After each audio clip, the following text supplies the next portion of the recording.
Okay, good. Okay.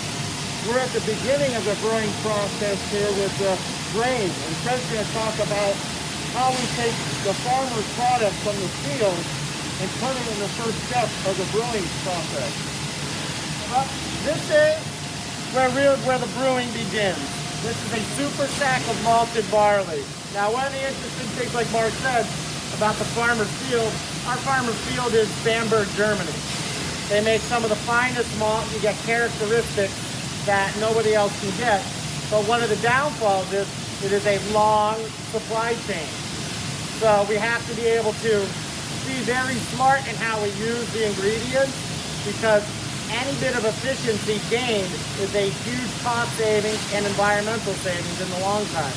This is 1,000 kilograms of pale Pilsner malt, drops into here, into the hopper, and into the mill.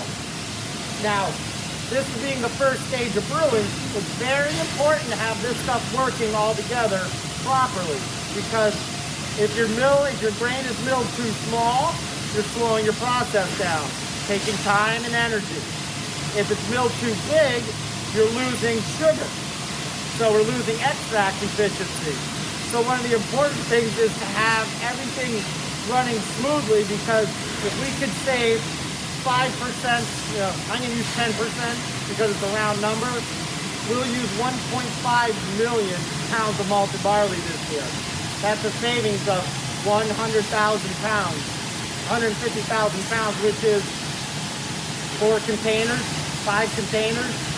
So that's 5 containers left coming from over the road, over the ocean, being hauled up here in a way. So that is an excellent cost saving and environmental saving. So one of the things we're going to be investing in this year is automated grain handling.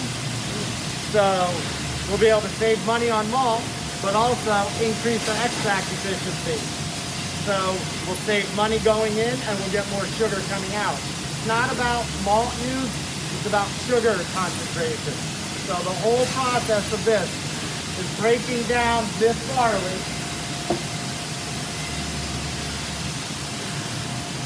turning this malted barley into, from complex carbohydrates to simple fermentable maltose sugar. And that starchy core is all we're after. Did you tell the students why you need the sugar from the grain? Well, this is, getting back, this is really what we call, this is base malt. This is yeast food.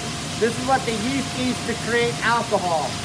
So the bulk of this will be converted into beer, the alcohol conversion of the yeast eating. So after this pale Pilsner is done, we have these smaller bags. And if you notice, this is Munchen's whole crystal malt. This is actually grown in the UK. And this is really dark roasted like coffee. So this adds a lot of color, complexity, flavor components. But a little of this goes a long way. So this is about a 55-pound bag versus a 2,000-pound bag. A few bags of this will grossly change the characteristics of beer. So this is for flavor and color, and that is for alcohol. Do you want to take maybe a step back and explain, because I think a lot of students aren't familiar with how alcohol is produced and how it's actually a byproduct from yeast? Well, and when we watch fermentation, we can get into that too. The mass process. Okay. That's what you're talking about, the mass process. Right, Yeah. right. Okay. So after this is all ground up, created into a grist, it travels up and enters the brew house. So Let's go to the brew house.